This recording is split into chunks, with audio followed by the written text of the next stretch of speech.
Bharatiya Janata party के बहुत ही वरिष्ठ नेता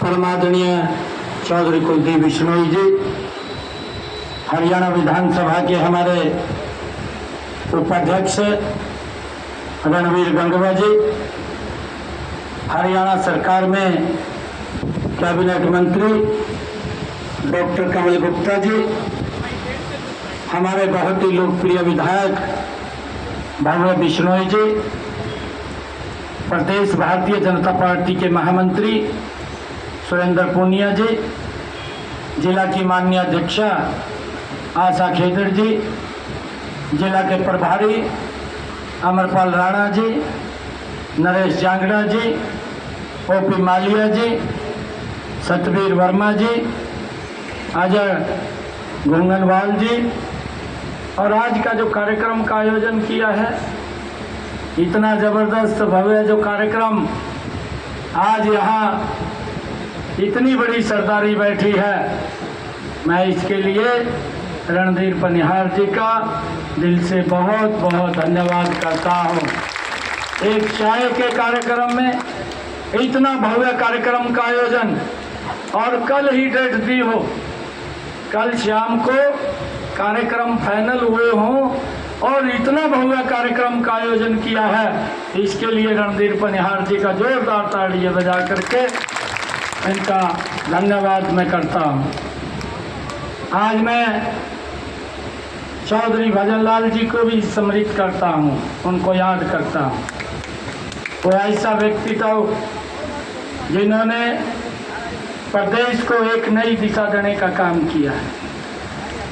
भाइयों, चुनाव चल रहा है और चुनाव में 25 मई को हमने देश की सबसे बड़ी पंचायत का चुनाव करना है।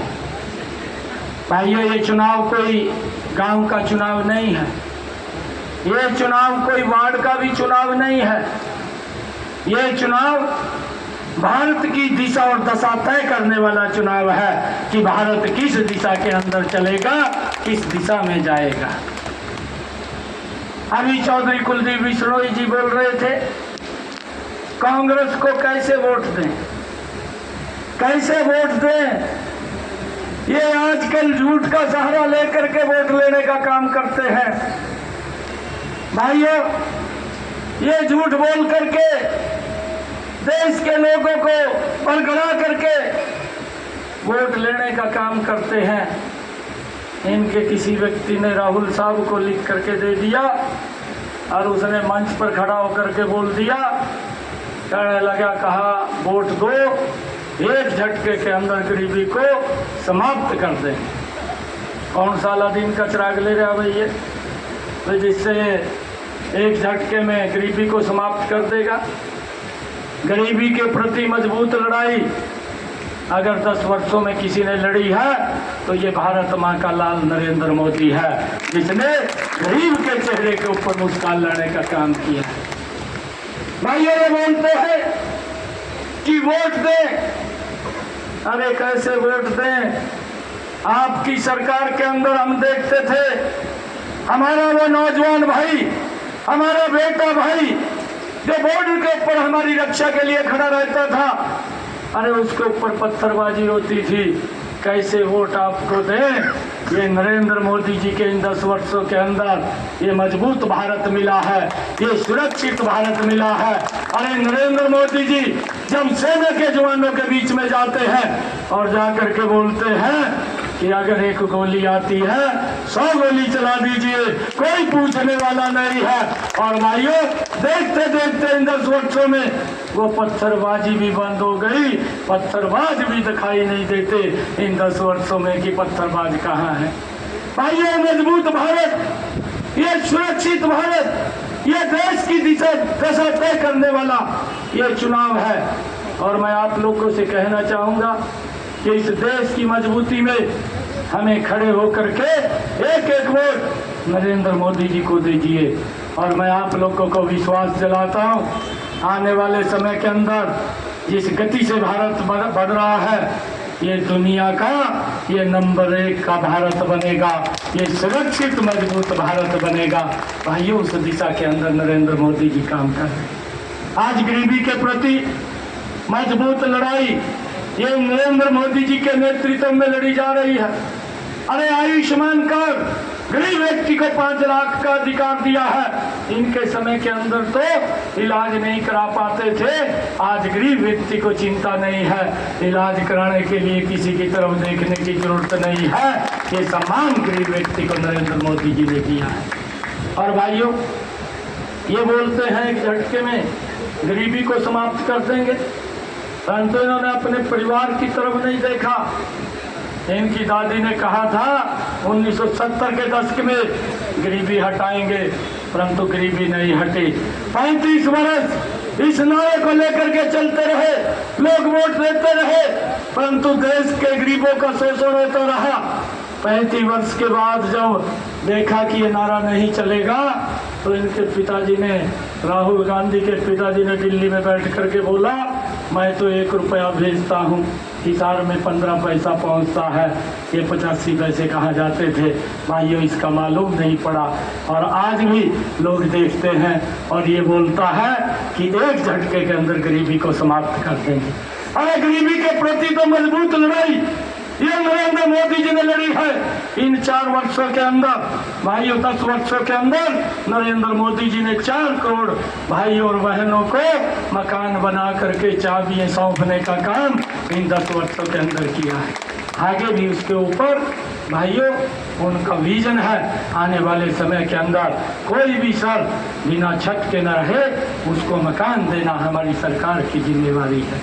भाइयों, कैसे इन लोगों को वोट दे दे जो व्यक्ति जेएनयू के अंदर जा करके आइयो, जो इस देश के टुकड़े टुकड़े करने की बात करते हो, ये राहुल गांधी जा करके वहां पर उनको समर्थन देने की बात करता है, कैसे इसको वोट देते।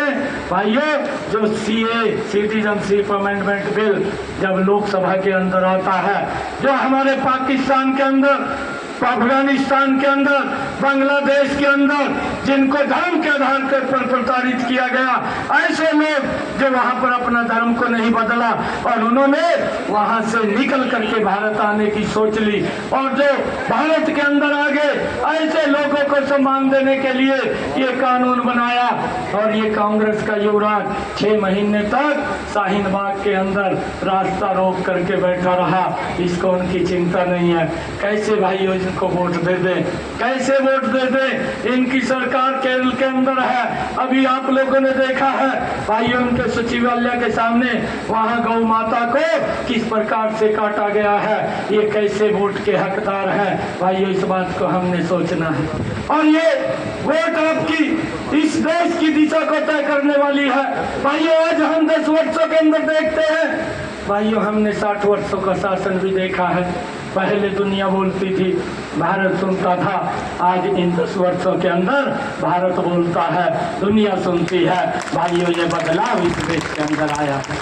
आज देश के इंफ्रास्ट्रक्चर, आज रोड की कनेक्टिविटी, आज एयर की कनेक्टिविटी, आज रेलवे की कनेक्टिविटी, इन 10 वर्षों के अंदर देश में यूनिवर्सिटीज का निर्माण, इन 10 वर्षों के अंदर देश में मेडिकल कॉलेज का निर्माण, भाइयों इन 10 वर्षों के अंदर एम्स का निर्माण और देश की समस्याओं का समाधान। भाइयों, चाहे धारा 370 हो, चाहे भव्य श्री राम के मंदिर का निर्माण हो, भाइयों इन 10 वर्षों के अंदर नरेंद्र मोदी जी ने भारत को मजबूती से आगे बढ़ाने का काम किया है। ये लोग समस्या को समस्या बना करके भाइयों लोगों को डरा करके वोट लेने का काम करते थे। नरेंद्र मोदी जी भाइयों समस्या का समाधान करके देश को विकास की गति में आगे बढ़ा करके लोगों से वोट लेने का काम करता है। ये अंतर ये उनकी सरकार में, हमारी सरकार में है। भाइयों, 10 वर्षों के अंदर देश की दुनिया में भारत की एक प्रतिष्ठा बनी है। मैं आप लोगों से अपील करता हूं और ये भी कहना चाहता हूं एक एक वोट आप कमल का बटन दबाइए। यहाँ से कमल का बटन दबेगा, नरेंद्र मोदी जी ताकतवर होंगे, और नरेंद्र मोदी जी ताकतवर होंगे, दुनिया की कोई ताकत नहीं रोक सकती। ये भारत विकसित राष्ट्र 2047 तक बन जाएगा। और भाइयों, हमने इस भारत की मजबूती के लिए काम करना है। आइए मिलकर के एक एक वोट आप कमल के बटन का दबाइए। हमारे रणधीर पनिहार जी बोल रहे थे कुछ कामों के लिए, उन कामों की चिंता मत करिए। आपका भाई, आपका बेटा चंडीगढ़ के अंदर है। आपको जमी भी कभी जरूरत पड़ेगी, 24 घंटे आप लोगों की सेवाओं के अंदर है। कोई दिक्कत की बात नहीं है। आपके हर काम एक योजनाबद्ध तरीके से हरियाणा प्रदेश को आदरणीय नरेंद्र मोदी जी के नेतृत्व में आगे बढ़ाने का काम करेंगे। आप सबके आशीर्वाद सहयोग से करेंगे। कोई समस्या, कोई दिक्कत नहीं आने देंगे। हर समस्या का समाधान है। अगर कोई समस्या का समाधान नहीं होगा, उसको भी बताने का आप लोगों को काम करेंगे। इतनी भारी संख्या में आप लोग आए हैं, आप सबका मैं पुनः दिल से धन्यवाद करता हूं। और जो सम्मान इस सरदारी ने दिया है, मैं आपको विश्वास दिलाता हूं, इस सम्मान को बढ़ाने का काम करूंगा, इस सम्मान को कम करने का काम नहीं करूंगा। और मैं भव्या जी को भी बहुत बहुत बधाई देना चाहता हूं, क्योंकि भव्या जी हमारे उभरते सितारे हैं, और अभी हमारे हरियाणा प्रदेश युवा के प्रभारी भी हैं, और मजबूती से युवाओं के अंदर इनका एक जलवा है, और ये युवाओं को एक दिशा और दशा देने का काम भव्या जी करेंगे। और मैं आप लोगों से ये अपील करता हुआ कि यहाँ तो वही हिसार में तो जिताना है, परंतु हिसार के आसपास भी देख लियो, चाहे शिक्षा की सीट है, शिक्षा के अंदर भी जहाँ हमारे रिश्तेदार मित्र प्यारे हैं, बोल करके भाइयों, चाहे इधर महेंद्रगढ़ भिवानी है, कहीं पर भी जहाँ हमारी जानकारी है, मिल करके हमने एक एक वोट कमल के फूल को देना है। नरेंद्र मोदी जी को 10 के 10 कमल भेज करके तीसरी बार इस देश का प्रधानमंत्री बनाना है। इसके लिए काम करना है। आप सब इतनी संख्या में आए, आप